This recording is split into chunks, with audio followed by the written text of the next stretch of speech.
Who will really command the fourth industrial revolution and its technology like artificial intelligence? What's your sense of who's best placed at this time to lead the world into the fourth industrial revolution? Because you pretty much created this term. We're seeing the kind of technological strides that China has made with Huawei, with the 5G technology.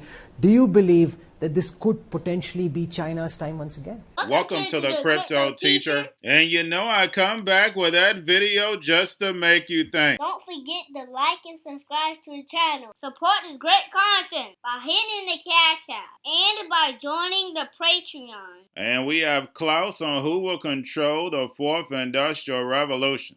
And he says the private sector, who also stated that Larry Fink. Remember in the NWO book, I tell you that the corporations are going to control the global economy. They will be the government. And remember, the Crypto Teacher told you. What? We've created our next master. We have created our salvation or destruction. It's pretty loaded. Yeah, I've held off for a very long time. I've just kept it in my heart until I became more and more certain. We are at a point in human history where we're handing over control.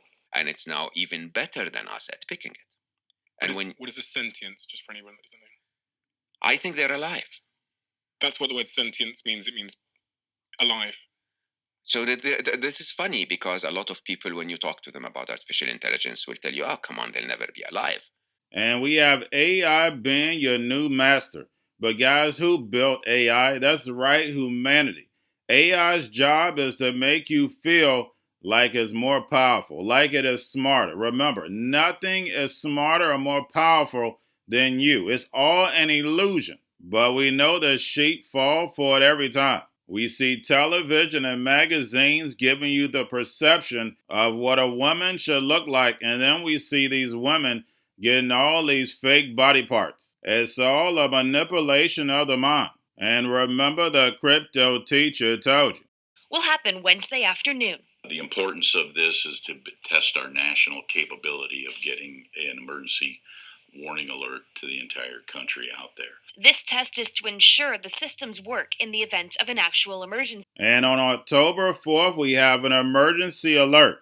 And guys, we know the only reason why we would need a nationwide alert is because the drums get to beating, or Skynet brings in the aliens. But guys, I'm an old man. We've been had city and statewide emergency notifications. We know this is for a bigger purpose. And remember, the Crypto Teacher told you. The Federal Emergency Management Agency will conduct this nationwide test on Wednesday, October 4th at 2:20 p.m. Eastern Time.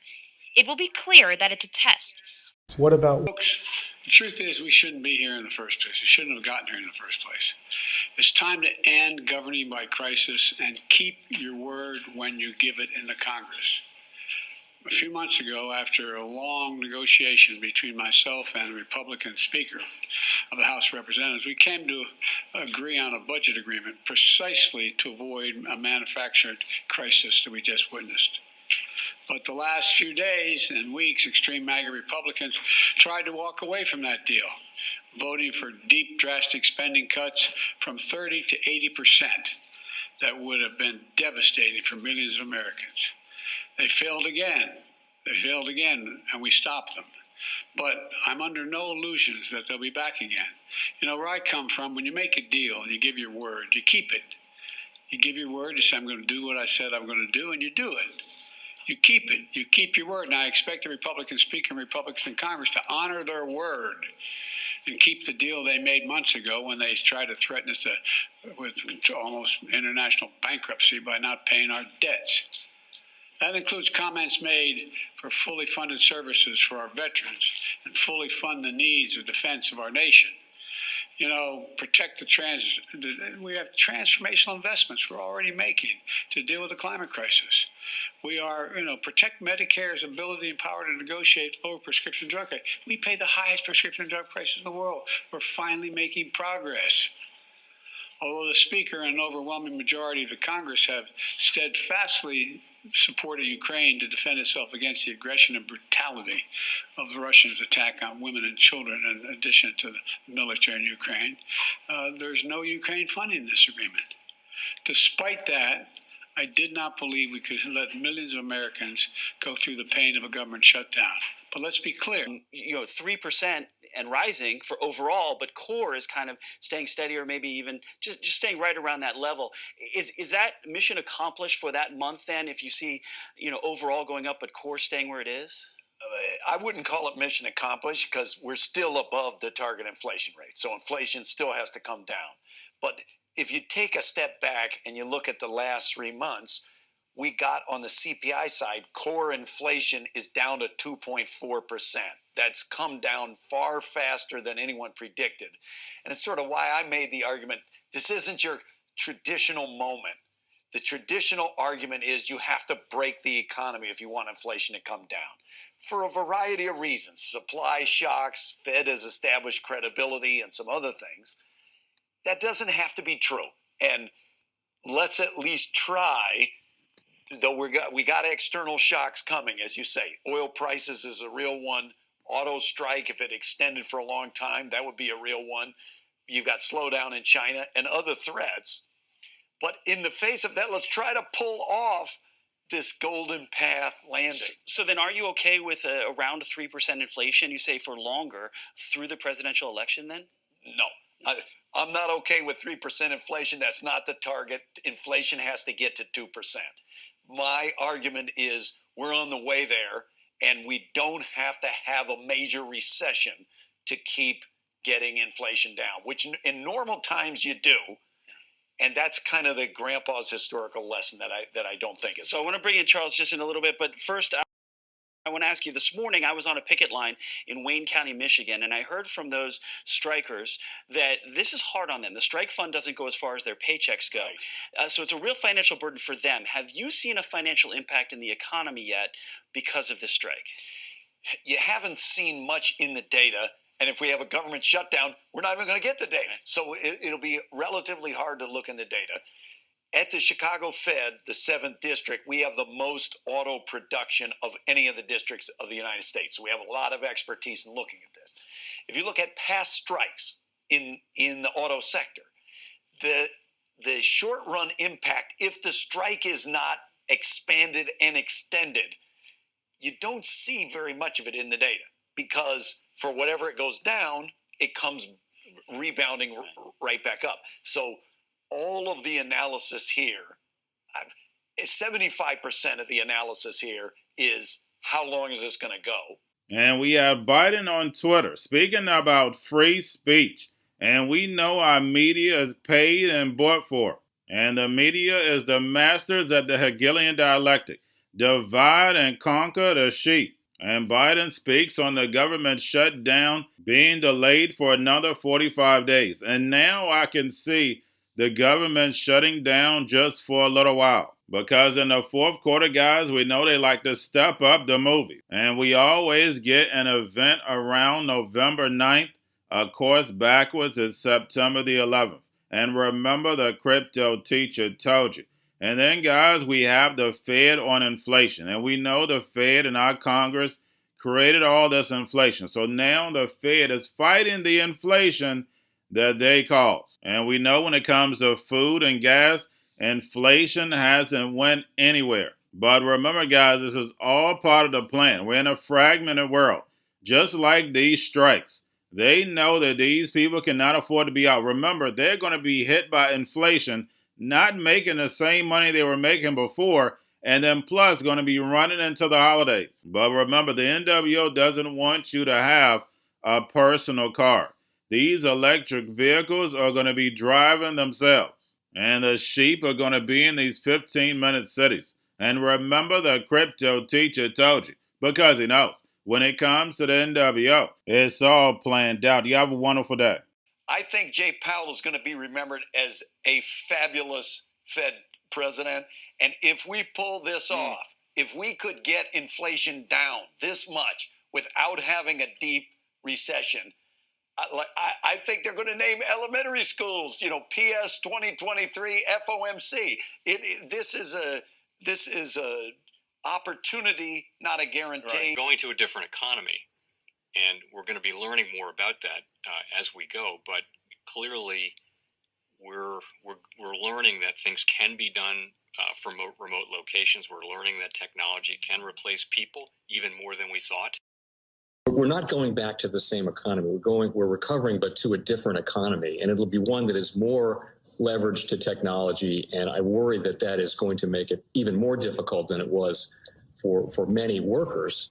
In Silicon Valley, and my friends who work in technology know that what we did to the manufacturing workers, we are now going to do to the retail workers, the call center workers, the fast food workers, the truck drivers, and then even bookkeepers, accountants, insurance agents, lawyers, and on through the economy. So what happened to the manufacturing workers is a very clear sign. And so we'll import Chinese-based CBDC technology. So it's going to be CBDC in a box provided to you by the People's Bank of China.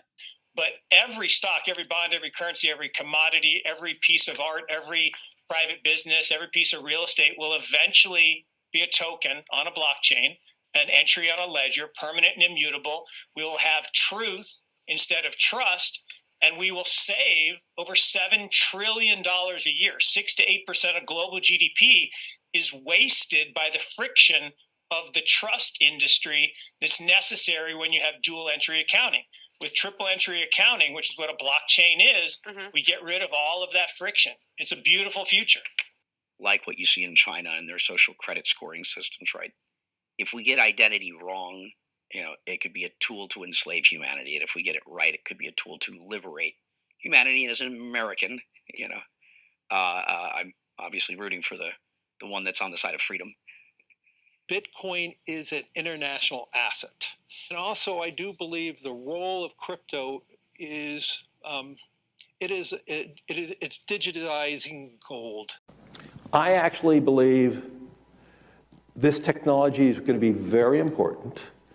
Look at it. We have been part of the huge revolution in investing through ETFs. We believe that ETFs will be changing the whole way we invest. Many people still use it as a means, people are investing it for indexing. No, the majority of people who are putting money in in ETFs are active investors that are buying exposure. The entire bond market is being transformed as we talk right now. I believe the next generation for markets, the next generation for securities will be tokenization of securities. And if we could have that distributed ledger that we know every beneficial owner, every beneficial seller, we all have our code of who's buying, who's selling, instantaneous settlement. And think about it, it changes the whole ecosystem. Cryptoteacher and the New World Order book, plus the 3 kids books. It's time to re-educate. Also, new to cryptos, Coinbase, Bitrue, Binance. Do not forget book links and crypto links are in the description. The stock channel, guys. Don't forget to go like, subscribe, spread everywhere. You have your Kobo, your chip stocks, your banking, your gaming. While everybody's sitting at home, get on stocks, the Seaver, the biotech stocks. And while everybody's at home wishing, they were still getting that free money. What are they doing? Drinking and smoking weed. Don't forget about those stocks, and you have a wonderful day. The most powerful person in the world is the storyteller. The storyteller sets the vision, values, and agenda of an entire generation to come. Steve Jobs.